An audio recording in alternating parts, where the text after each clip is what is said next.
আসসালামু আলাইকুম ওয়া রাহমাতুল্লাহি ওয়া বারাকাতুহু। আমি হাবিবুল্লাহ, আপনারা দেখছেন জিনের চিকিৎসা মিডিয়া। সম্মানিত ভাই ও বোনেরা, ইনশাআল্লাহ আজ আমি আপনাদেরকে বলে দেবার চেষ্টা করব, একটা ফ্যামিলিতে যদি একাধিক জিনের রোগী থাকে, ওদের চিকিৎসাটা কোন সিস্টেমে হওয়া যায়। সম্মানিত ভাই, সেই উদ্দেশ্যে আজকের আমার এই ভিডিওটি বানানো। তাহলে চলুন কথা না বাড়ি আজকের মূল বিষয় নিয়ে আলোচনা করা যায়। সম্মানিত ভাই, ভিডিওটি সম্পূর্ণটাই দেখবেন। যদি টেনে টেনে দেখেন তাহলে কোনো কিছুই বুঝবেন না। জিনের চিকিৎসা মিডিয়া চ্যানেলটি যদি ভাই সাবস্ক্রাইব না করে থাকেন, সাবস্ক্রাইব করে দেন, পাশের বেল আইকনটি বাজিয়ে দেন, অল সিলেক্ট করে দেন। আর যদি আগে থেকে সাবস্ক্রাইব করে থাকেন তাহলে আপনাকে অসংখ্য অসংখ্য ধন্যবাদ। তাহলে চলুন কথা না বাড়ি আজকের মূল বিষয় নিয়ে আলোচনা করা যাক। সম্মানিত ভাই, ভিডিওটির চিকিৎসার বিষয় নিয়ে আলোচনা করার পূর্বে আপনাদেরকে আমি 2-3টা উদাহরণ দিতে চাই। আপনারা উদাহরণগুলো খেয়াল করে শোনার চেষ্টা করেন। মনে করেন যে একটা অন্ধকার রুম, এই রুমের ভিতরে যদি আপনি অন্ধকার দিয়ে এই অন্ধকার তাড়াইতে চান, এই অন্ধকার কোশ্চেন কালেও যাবে না, আরো বেশি ঘনত্ব হবে অন্ধকার। তেমনি ভাবে আপনি জিনের রোগী, জাদুর রোগীকে কুফরির মাধ্যমে, তাবিজ কবজের মাধ্যমে যদি আপনি চিকিৎসা করতে চান, জিনের রোগী, জাদুর রোগীকে, পুরাতন রোগীকে কুফরি তাবিজ কবজের মাধ্যমে অথবা যে কোনো তাবিজ কবজের মাধ্যমে, অর্থাৎ যেগুলো ইসলাম এবং শরিয়াতে সম্মত নয় এমন কোনো বিষয় দিয়ে চিকিৎসা করতে গেলে ওই রোগী তো কোশ্চিন কালেও সুস্থ হবেই না এবং তার অসুবিধাগুলো আরো বেশি আকারে ধারণ করবে। সম্মানিত ভাই, আমার জানা অবস্থায় অনেক রোগী যারা বিভিন্ন রকমের বৈদ্য, তান্ত্রিক এবং বিভিন্ন রকমের বাংলাদেশে অনেক কবিরাজের কাছে ঘোরাঘুরি করতেছে, কিন্তু তারা সঠিক চিকিৎসা করতে পারতেছে না। হ্যাঁ, অনেকেই বলতেছে কোরআনের মাধ্যমে চিকিৎসা করা হয়। খেয়াল করে শোনেন ভাই, কথাগুলো খেয়াল করে শোনেন। চিনির রং আর লবণের রং কিন্তু প্রায় এক। চিনির রং, লবণের রং, চেহারা সোরা সব এক, কিন্তু দুইটা কিন্তু দুই ধরনের।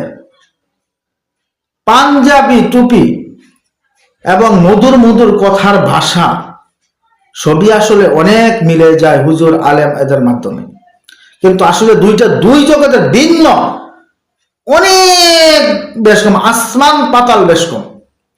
কেমন বেশ কম? আমি এইরকম দেখছি যে হুজুর হেফজখানায় পড়ালেখা করছে,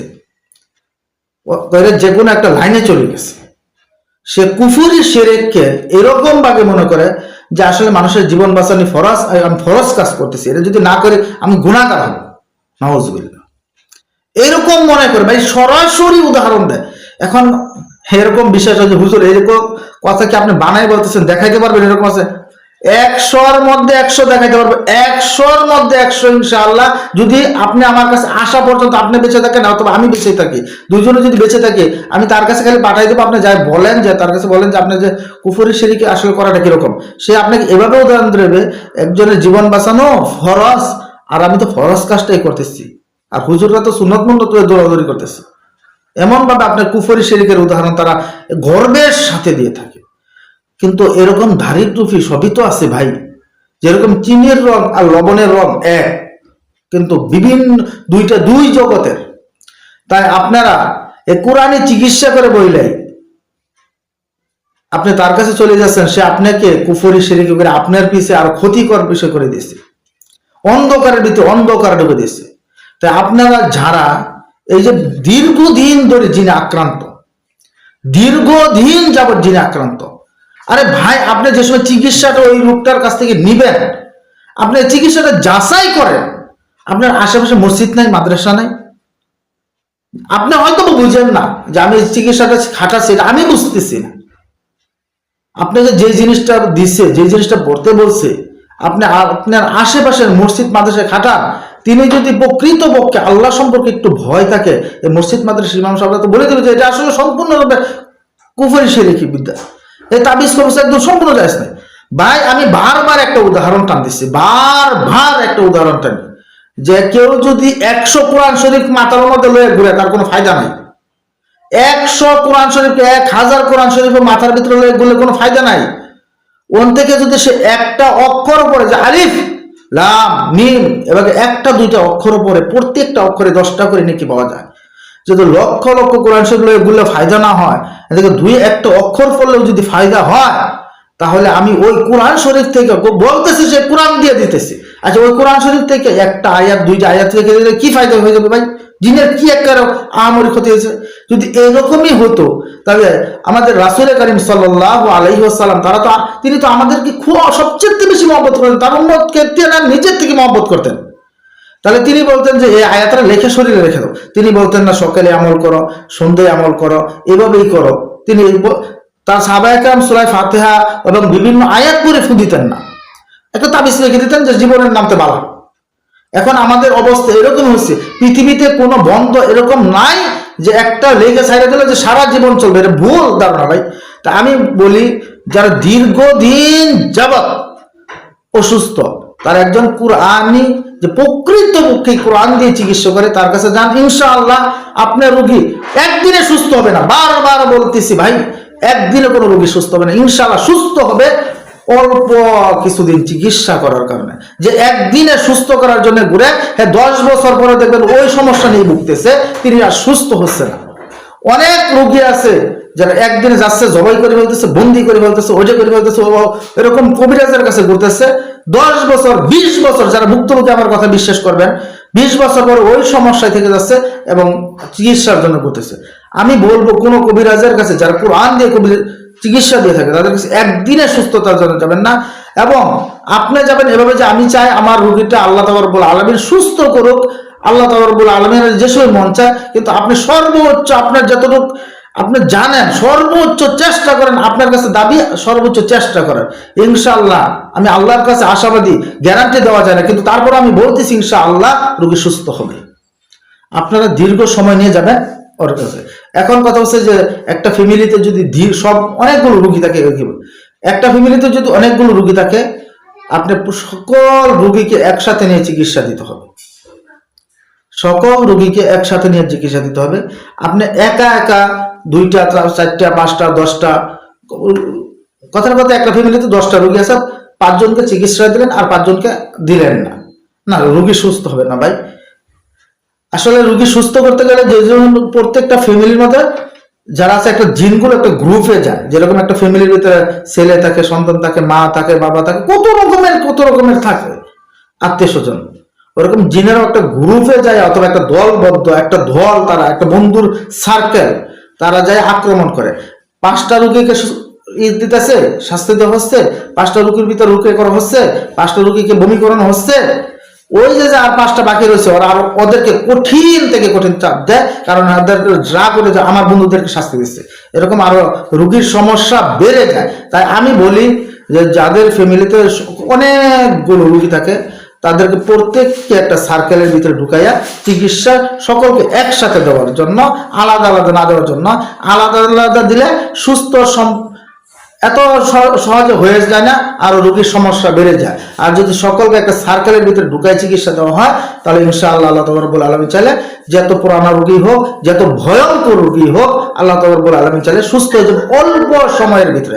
তাই সম্মানিত ভাই, আমি হয়তো জানি না আমার ভাষাটা আমি আপনাদেরকে প্রকাশ করতে পারতেছি কিনা, আমার মনের যে একটা কথাগুলো বলার, ওগুলো কি বলতে পারতেছি নাকি বুঝানোতে পারতেছি নাকি আমি নিজেও জানি না। কিন্তু আমি গ্রামের মানুষ, আমি যতটুকু চেষ্টা করো আমি চেষ্টা করতেছি আপনাদেরকে বোঝানোর জন্য। যে আমি এই জায়গায় 3টা কথা বলছি, যে অন্ধকার দিয়ে অন্ধকার দূর করা যায় না, আপনাদের অন্ধকার দূর করতে হবে আলো দিয়ে। আর আলো কি?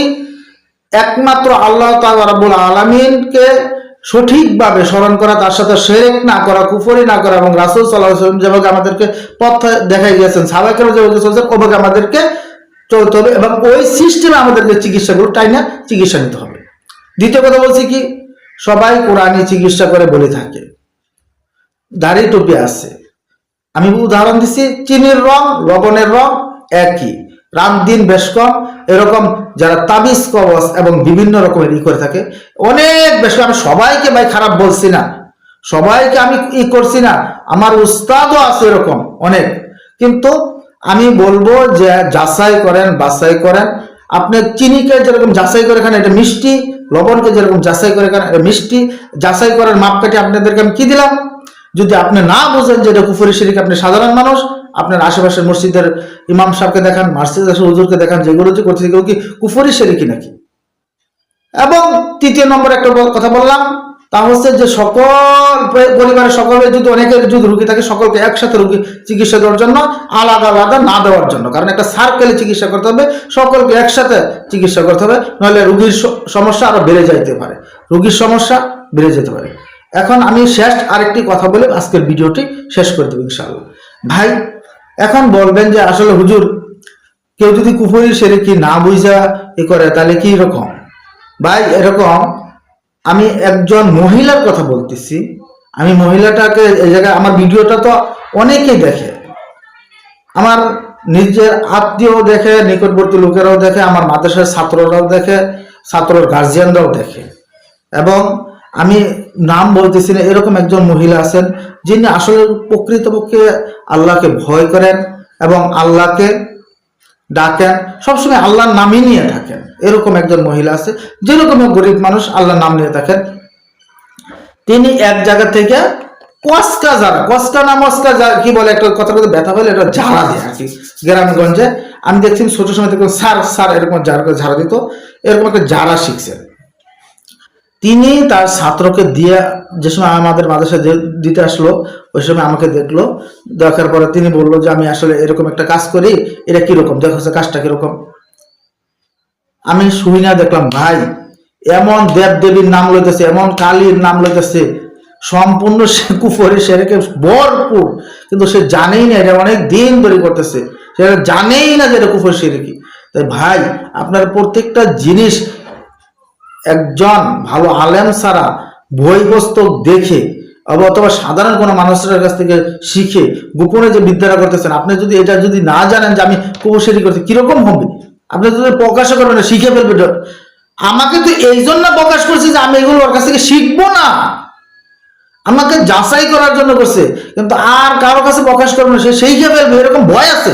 আমরা তো একটা রোগীর চিকিৎসা করে জুড়ে জুড়ে বললাম, আমরা চিল্লাইয়া শরীরকে গরম রাখে পড়ার চেষ্টা করি, যাতে জিনগুলো আমাদেরকে দেখে অন্যরকম একটা সিস্টেমে চলে যায়। আর যারা কুফরি শিরকে গোপন রাখে, যাতে আরেকজন শিখে ফেলবে, তাদেরকে ভয় থাকে, তা তো মইরা যাবে, তাহলে তো এটা তওবা করার সুযোগ পাবে না, জানবেই না যে কুফরি শিরকি করতেছে। এই জন্য ভাই, যে হারাম খায়, হ্যাঁ যদি জানে আমি হারাম খাচ্ছি, হারামকে হারাম মনে করে খাইলে কোনো সমস্যা নাই, গুনাহ হচ্ছে, কাফের হবে না। বারবার বোঝার চেষ্টা করেন, এটা আবার অন্যরকমের কথাটা চলে গেল। যদি কথার কথা একজন সুদখোর, হ্যাঁ সুদ খাইতেছে, হ্যাঁ জানতেছে যে আমি সুদ খাচ্ছি, আমার গুনাহ হচ্ছে, পাপ হচ্ছে, কিন্তু আমি অপারগতার সাথে খাচ্ছি, এই জন্য সে গুনাহগার হবে, আল্লাহর কাছে কঠিন থেকে কঠিন শাস্তি পাবে, কিন্তু সে কাফের হবে না। আবার আরেকজন সুদ করে, এই সুদটাই খাচ্ছে, সে বলতেছে সুদ খাওয়া আবার কিসের গুনাহ, এটা কোনো গুনাহই না, এটা সোয়াবের কাজ মনে করে খাচ্ছে, কাফের হয়ে যাবে।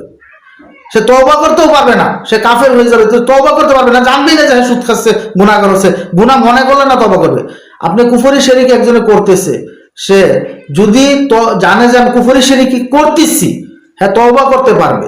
আর যদি জানে যে আমি কুফরি শিরকি করছি না, এটা সোয়াবের কাজ, ওই যেরকম জীবন বাঁচানো ফরজ, আমি জীবন বাঁচাচ্ছি, ফরজ কাজ করতেছি, তাহলে তো ভাই হ্যাঁ তোর জীবনে তো অবাই করবে না, তো আরো গর্বের সাথে করবে যে আমি সবের কাজ করতেছি।